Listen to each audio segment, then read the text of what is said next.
Qardaş salam eləyik.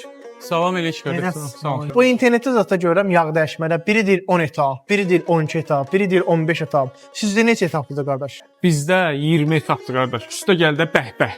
Nə? 20 etap? Hansılarda etaplar? Maşını ver içəri göstərim. Gəl, hop. Deməli, birinci etap kapotun açılması.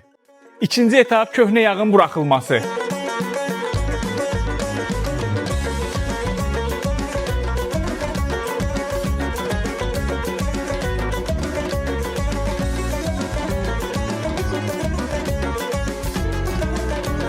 On doqquzuncu kapotun bağlanması.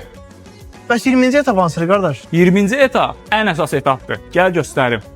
20-ci etapda müştəridən pulun alınmasıdır. Pulu ver görüm. Çox sağ ol. Sağ-salamat. 20 etap üstə gəl bəh-bəh demişdi ya. Bax, bir çoxlarımızın bəlası bu bəh-bəh məsələsidir. Avtomobil üçün keyfiyyətli mühərrik yağları, keyfiyyətli xidmətə yox, məhz bu gördüyümüz bəh-bəhlərə üstünlük verirlər. Avtomobilinizi peşəkarlara etibar edin.